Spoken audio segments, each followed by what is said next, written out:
Diputado Roca, ¿cómo está? Buenos días. Diego Montaño lo saluda desde La Razón Radio. Muy buenos días, Diego. Mucho gusto saludarlo. Un saludo a todos los oyentes de La Razón Radio. Mire, este bloque lo iniciaron en diciembre y había un grupo de actores políticos, grupos de la sociedad civil y también partidos políticos y precandidatos que habíamos armado un grupo que llamábamos de la unidad es posible, que planteábamos una unidad disputada.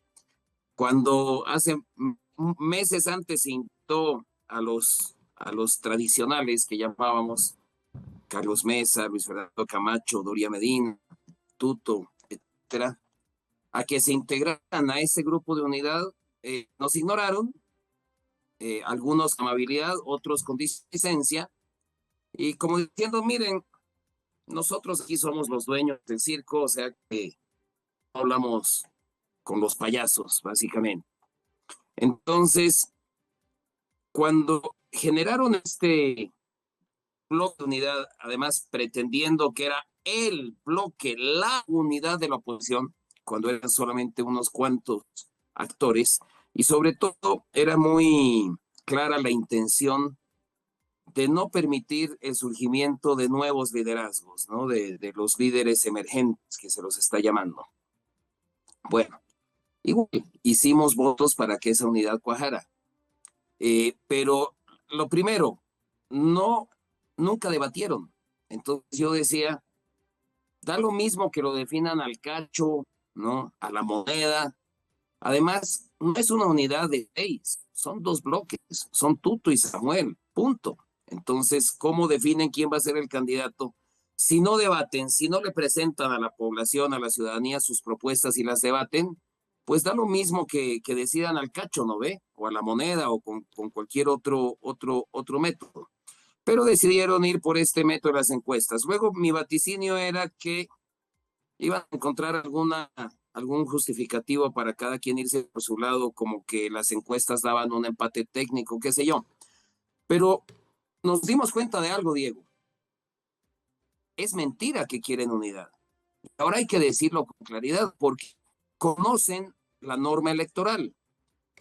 Si quisieran unidad, hace ya al menos 1 o 2 meses hubieran comenzado a hacer una alianza entre todas las siglas que componen ese bloque. ¿Cuáles son? Por el lado de Tuto Quiroga están el FRI y Demócratas y varias siglas departamentales. Por el lado de Samuel Doria Medina está su propia sigla, Unidad Nacional, y la del MNR, aunque mañana tengo entendido que se reúne el MNR a definir para ratificar o cambiar esa decisión. Entonces, ¿qué es lo que pasa, Diego? Que tenemos que tener bien claro. El 18 de abril se vence el plazo para inscribir alianzas. Entonces, Tuto lo dijo ayer, además lo recalcó y Samuel también. Cada uno va a inscribir su alianza. Supongamos que se ponen de acuerdo y eligen uno. Entonces, supongamos que es Tuto el elegido. ¿Qué pasa con la alianza de Samuel? ¿Qué pasa con Unidad Nacional? ¿Se tiene que retirar y perder la sigla y también la del NR? ¿Cree usted, estimado oyente, que Samuel va a estar dispuesto a matar su sigla y básicamente terminar su vida política en aras de esa unidad? O por lo contrario, ¿qué pasa si Samuel es el elegido y entonces ahí está Tuto con demócratas? ¿Usted cree que Rubén Costa y los demócratas van a estar dispuestos a matar su sigla? ¿Por qué digo matar su sigla? Porque la ley es clarísima. Si no participas en 2 elecciones consecutivas, pierdes la sigla. Ya UN, MNR y demócratas no participaron en las elecciones pasadas. No es el caso del FRI, es el único que no la perdería. Pero sí es el caso del MNR, del PDC, de ADN, ¿de cuál Demócratas. otra? Del Movimiento Tercer Sistema. Entonces son muchas las siglas que se perderían si no participan. ¿Ustedes creen que van a dejar que participen las siglas? Van a llevar candidatos. Pero no hablemos de las que están en este bloque de unidad, hablemos solamente de las que están en el bloque de unidad. Han hecho un diseño políticamente inviable, un diseño que o es muy insincero o es muy torpe, pero sea cual fuera el caso, no generan unidad y lo saben. Entonces, ¿por qué están entreteniendo de esa manera tan cruel, tan peligrosa al pueblo boliviano? Bien, entonces lo que pronostica es que los dos, como muchos piensan, los dos van a correr por su cuenta y llegado el momento, de repente ya las encuestas formales en la carrera, ahí van a empezar de repente a definir bajarse. Algunos, por ejemplo, hablaban del escenario de las elecciones del 2020, cuando Jorge Quiroga corrió, Samuel Doria Medina era el candidato a vicepresidente de Yanine Áñez, ambos corrieron por su lado, estaba Carlos Mesa en ese momento, bueno, de hecho usted salió electo en esa contienda, y cuando ya veían que las encuestas no los favorecían, semanas antes de las elecciones se bajaron. ¿Usted cree que vaya a ocurrir algo así? Es decir, que van a ir los dos por su lado, porque además, como usted mencionaba, hay siglas en riesgo y hay espacios de poder que desean tener, que son diputaciones, senaturías, que cada político, por supuesto, necesita tener una representación para que los defienda ante eventuales problemas. ¿Van a correr los dos y llegado el momento de repente alguno se anima a bajarse o ninguno? Bueno, eso ya entra en el campo de la especulación, ¿no? El tema es que a diferencia de la elección del 2020, hay siglas que si se bajan, la pierden. Usted dio muy buenos ejemplos en el caso de Tuto Quiroga, que iba ¿con qué sigla iba? Con el Partido ¿No? Demócrata Cristiano, ¿no? Con PDC. No, eso fue la anterior vez, eso fue el 2019, el 2020 ya no, Ahora vamos a corroborar la información. ¿no? Pero, digamos, Samuel se bajó y Unidad Nacional y Demócratas no perdieron la sigla porque era primera vez que no participaban. Esta sería la segunda y sí pierden la sigla. Lo que me refiero es que en la anterior elección, la del 2020, al bajarse, no ponían en riesgo la pérdida de la sigla. Era una decisión más fácil de tomar. En esta ocasión, la decisión de bajar la candidatura, puede que el candidato quiera bajarse, pero estamos en un sistema político tan absurdo que tenemos siglas sin líderes, sin propuesta y sin militancia. Tenemos candidatos sin sigla. Tenemos jefes políticos, parlamentarios, que no son ni líderes ni candidatos y tampoco tienen sigla. El sistema político partidario está destrozado, hecho trizas. Y la solución, la única y la más viable, era tener elecciones primarias. Cuando este diputado le propuso al sistema político y presentó un proyecto de ley para tener elecciones primarias abiertas, simplemente lo ignoraron, no querían. Inexplicablemente, al único que le interesaba y le convenía suspender o eliminar ese sistema de primarias cerradas era a Luis Arce Catacora, que no quería enfrentarse con los evistas en una elección interna en el MAS o en unas primarias. Sorprendentemente, y me quejé en su momento y hasta ahora no recibo respuestas, el sistema político, Carlos Mesa, Luis Fernando Camacho, en fin, todos los que iban a esas cumbres de partidos que llaman, apoyaron suspender esas primarias cerradas, pero no apoyaron ni exigieron, ni siquiera propusieron tener unas primarias abiertas.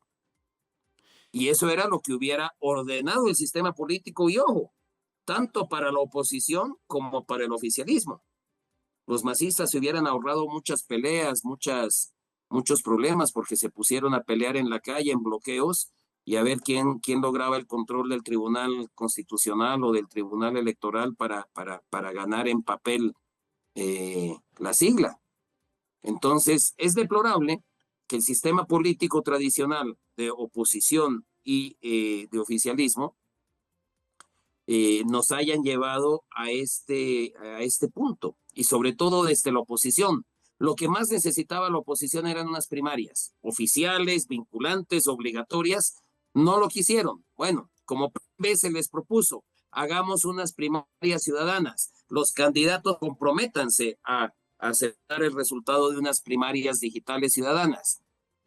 Lo desecharon, pero de entrada ni siquiera lo quisieron considerar. Dijeron que iban a hacer su bloque con sus encuestas. Y miren, ni bloque ni encuestas.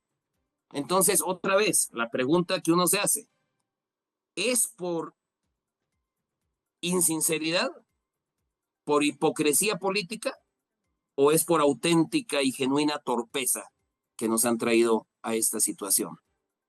Diputado, aquí ya encontré Alianza Libre 21, partidos políticos, MNR y Movimiento por la Soberanía, MPS, ¿no? Con esas corrió el 2020. El MPS claramente... Muchas gracias, ¿ve? Sí, ahí está, Entonces claramente ya perdió. Ya no participaron en la anterior, ya perdieron una. El MNR, este Movimiento por la Soberanía, la verdad es que no me suena, no sabía que existía esa sigla, o si sigue existiendo, ahí me agarró en curva. No, claramente ya no está habilitada porque no aparece en la lista de los partidos, porque ese es un tema que hablábamos la anterior semana, esta especie de privatización, corporativización de la política en el país. Lo ha reclamado en algún momento, por ejemplo, la activista María Galindo, que dice, solo los que tienen plata pueden llegar a tener una sigla para juntar los libros, para juntar las firmas. ¿Cree que es un buen momento, con las experiencias de todas estas elecciones, cree que es un buen momento para, por ejemplo, plantearle al país y al siguiente gobierno reformular la ley de organizaciones políticas para evitar esto que resulta que 4 familias son dueñas de partidos políticos y en un café definen quién va a ser su candidato y qué espacios de poder van a tener? El momento era hace un año, hace 8 meses. En julio presenté este proyecto de ley que le comento de primarias y también para eso permitía, la llamábamos primarias inclusivas y abiertas. Lo de inclusivo es para que no sea un negocio de ricos, porque ahorita lo que hay es franquicias, básicamente. Lo que tienen los partidos es una franquicia para poder postular candidatos. Entonces, romper con eso. Y lo que poníamos era que un candidato no necesariamente tenía que estar postulado a un partido político.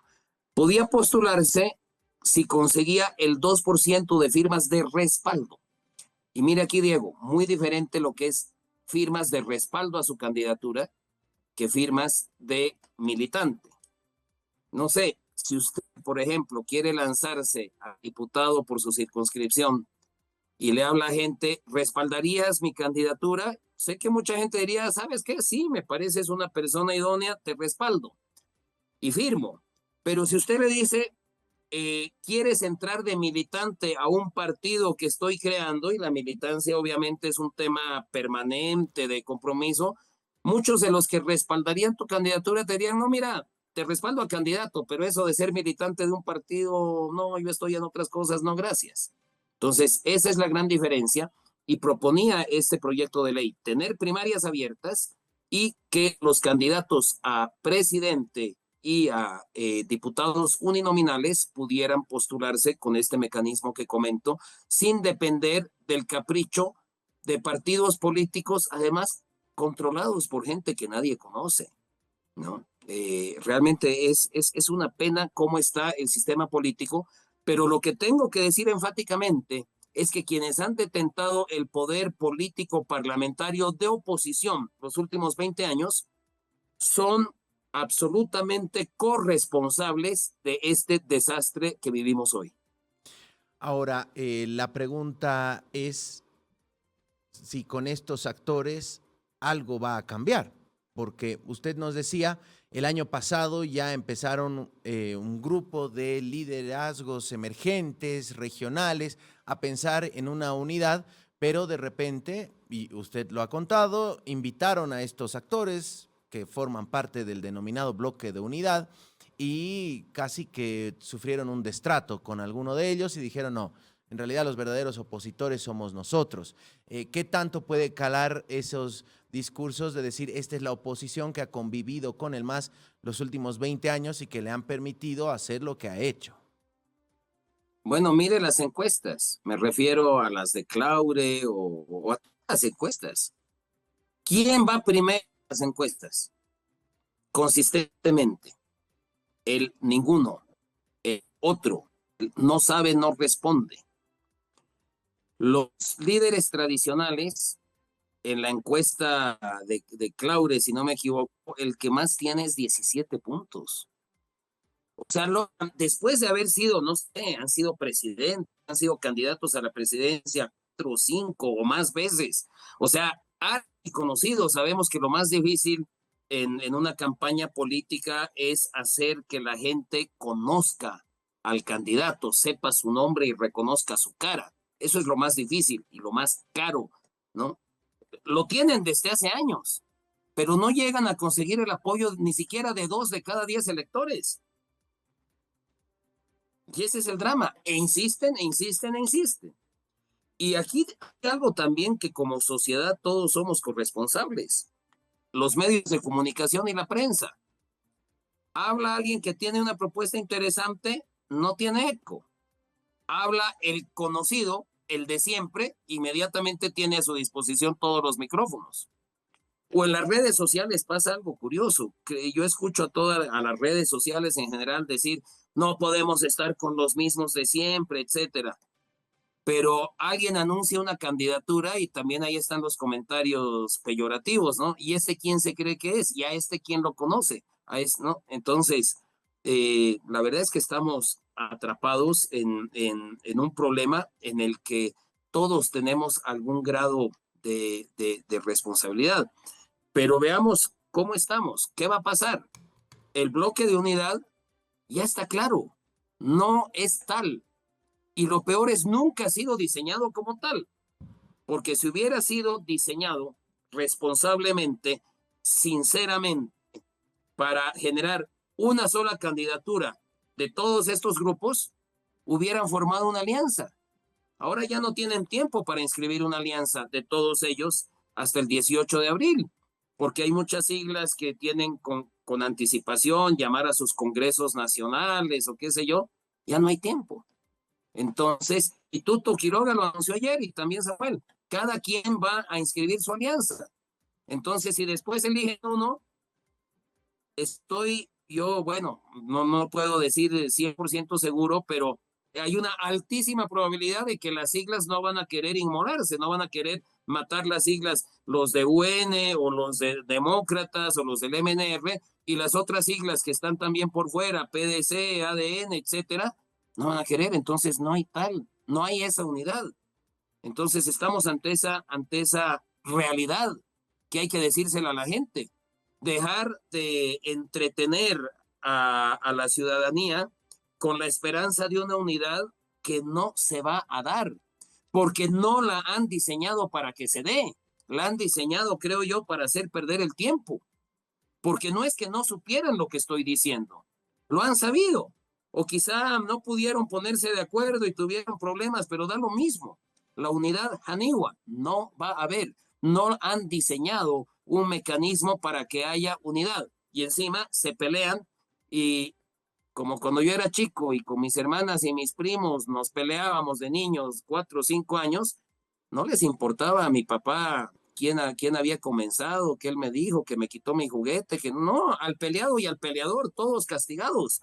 Yo creo que eso va a ocurrir en el escenario electoral. Yo creo que la ciudadanía va a castigar al peleado y al peleador que han jugado con las esperanzas del electorado, de la gente que quiere finalmente terminar con este modelo fallido, autoritario, ¿no? Y perverso del MAS y tomar otro rumbo. Pero no, han hecho su jueguito y creo que no han planteado algo serio al país y esto va a contribuir a una dispersión. Ahorita tenemos dos salidas. O optar por un candidato existente o, o esperar que surja un candidato. ¿Qué hacemos? Todos me están preguntando eso. Y creo que todos nos preguntamos qué va a pasar con un sentimiento de desazón, de angustia y creo que también con algo de bronca o mucho de bronca. Diputado, en su experiencia, lo que conversa con gente, con actores políticos, ¿estamos rumbo a unas elecciones de 3/3? 4/4, donde aparentemente no habrá una mayoría abrumadora como históricamente ha tenido el MAS en estos últimos 20 años. Bueno, aclarar que el MAS también está muy dividido. Está el ala arcista, el ala evista, los androniquistas que tratan de jugar por el medio. Está Eva Copa con un nuevo partido político. No se olviden, ahí yo pongo al movimiento Tercer Sistema de Félix Pazzi otra vez. Si no participa, va a perder la sigla. Morena puede no participar sin perder de la sigla, al igual que el MAS. Entonces, está configurado, o sea, no va a haber una unidad de lo que ha sido esa ultraizquierda radical masista. Creo que va a estar fragmentada también. Y por el lado de quienes no creemos en esa ultraizquierda, va a haber fragmentación. ¿Cuántas candidaturas va a haber? Me temo que varias. Pero lo que va a pasar es que se va a concentrar el voto yo creo, estoy hablando del voto opositor, se va a, a concentrar en probablemente dos candidaturas, ¿no? Dos o tres, no sé. Estamos yendo rumbo, quizá por primera vez desde la nueva constitución del 2009, es casi seguro, es lo más probable, que vamos a estrenar el sistema de la segunda vuelta. Y este es un sistema terrible, nos lo han mostrado las experiencias de Perú, de Ecuador, porque se dispersa el voto en la primera vuelta, la conformación del Parlamento es dispersa, o sea, no hay una fuerza hegemónica. Luego se va a segunda vuelta, es una elección forzada entre dos opciones y los que habían votado por otra opción están obligados a escoger entre lo que ellos consideran el menos peor. Y ese es un sistema malo. Tomo, tomo como ejemplo países muy cercanos en la idiosincrasia, en la cultura, como son Perú y Ecuador, y en estos dos países hermanos, la experiencia de inestabilidad política ha sido pero brutal, y creo que hacia allá vamos. Y es terrible porque lo que necesita el próximo gobierno para parar la crisis es más bien mucha estabilidad, mucha gobernabilidad. O sea que, no sé, odio decir esto, pero nubes grises en el panorama no solamente electoral, sino en el panorama, el rumbo que la patria va a tomar en los próximos meses y los próximos años, porque estamos rumbo a una crisis muy, muy fuerte en todos los sentidos, en la economía, la desinstitucionalización democrática, el sistema de justicia, en fin, me puedo pasar la mañana señalando los problemas serios que tenemos que resolver. Resolver esos problemas implica cambiar la Constitución y vamos a tener probablemente, ojalá me equivoque, le pido a Dios estar equivocado en esto que digo, pero todo parece indicar que vamos a tener un parlamento fragmentado, un gobierno que no va a poder introducir cambios constitucionales absolutamente necesarios para cambiarle el rumbo al país y evitar que nos sigamos deslizando en una crisis, pero como están configuradas las cosas, difícil que eso ocurra. Usted mencionaba las múltiples crisis que hay en el país. Ayer hablábamos con el presidente de la Cámara Nacional de Industrias, nos decía crisis de gemelos, crisis energética, crisis económica. A esto sumarle de repente la crisis institucional que usted mencionaba y cuando el río suena, dice un viejo dicho, de los autoprorrogados, el papel del Tribunal Constitucional que podría poner algunas piedritas en el camino rumbo a las elecciones presidenciales. ¿Cómo ve usted el papel del Tribunal Constitucional y de qué manera puede incidir en las elecciones presidenciales? Nefasto, estimado Diego, el papel del Tribunal Constitucional con los autoprorrogados. ¿Y cómo terminamos con los autoprorrogados?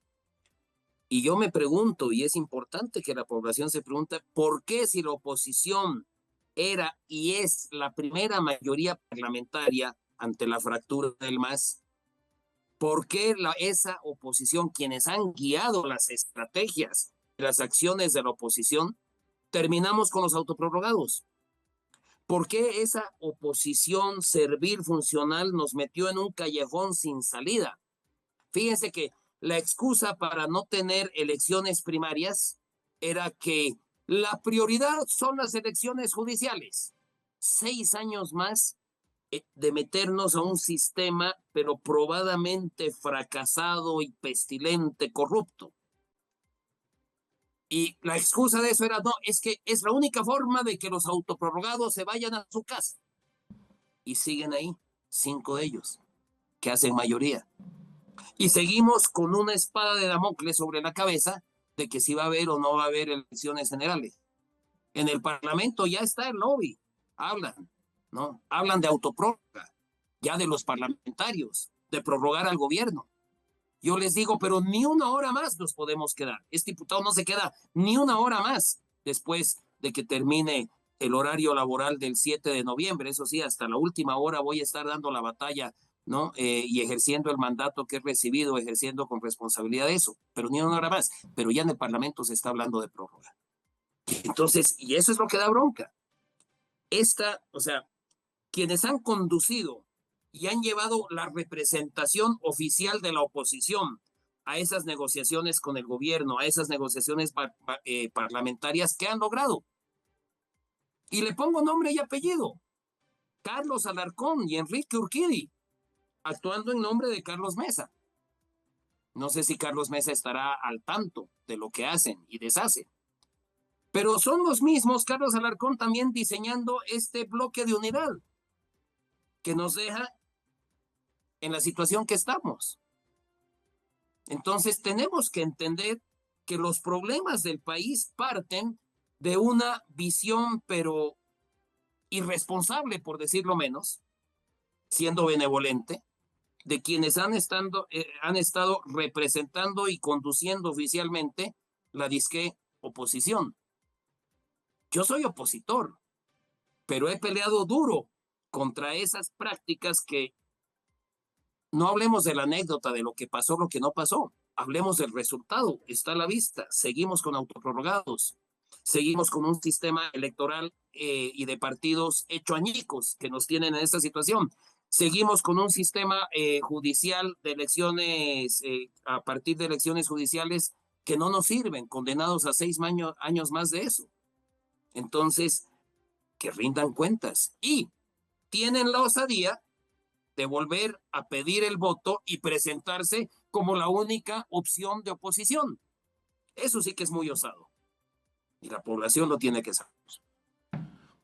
Es decir, que no solamente al gobierno le conviene la existencia y le funciona la existencia de los autoprorrogados, sino también a la oposición. Es que yo no lo sé, Diego. Se llenan la boca con discursos en contra de los autoprorrogados. Pero a la hora de la verdad, a la hora de la acción, a la hora de la votación, ahí estamos. Si usted realmente no quiere a los autoprorrogados y el gobierno necesita de sus votos para elegir una directiva en diputados, para controlar las comisiones, ¿le da sus votos así nomás? La pregunta es obvia, ¿no? Le digo, ¿sabes qué? Te hago directiva, pero primero a su casa mandamos a los autoprorrogados. Y es que lo dicen en los discursos, pero a la hora de la votación, a la hora del momento de la verdad, ahí sí, serviles al gobierno. Y tienen en la Cámara de Diputados una directiva elegida groseramente, ilegalmente, con una minoría, todo para defender del grupo oficialista las peguitas, los cargos en las directivas, el control de 2 pinches comisiones y no sé cuántos comités porque te dan la oficina, unos cuantos ítems, el autito y esas onceras. Y son justamente esa fuerza parlamentaria la que hace cuerpo en este bloque de unidad y quieren ser reelegidos, etcétera, pero al final, esto, por supuesto que los parlamentarios tienen un grado de responsabilidad, pero que quienes tienen el mayor grado de responsabilidad son los jefes políticos, esos parlamentarios, los que ostentan la la representación oficial de la oposición, los que son jefes de bancada y son los que hacen los acuerdos parlamentarios cuando se llama a los jefes de bancada, que no puede ser de otra forma, son los que son invitados por el Tribunal Electoral a suscribir acuerdos. Están representando a la población, están representando el voto de oposición, el voto útil que pidieron y que recibieron. Esa es la pregunta, porque la situación en la que estamos es como si no hubiera existido oposición. Diputado, queremos agradecerle mucho este tiempo con nosotros. Hemos aprovechado su presencia para hablar de varios temas. Bueno, veremos en qué acaba esta novela rumbo a las elecciones presidenciales. Usted hablaba que prevé una asamblea bastante atomizada. Muchos hablan de una elección de 4/4 o de 3/3, muy lejos de aquellas mayorías históricas que tenía el MAS, propio también del momento que está viviendo este bloque, con un faccionamiento en por lo menos, al parecer, 3 vertientes, por lo menos. Diputado, muchas gracias, que tenga buen día. Gracias a usted, Oscar, un gusto estar en La Razón Radio y un saludo a todos los radioyentes.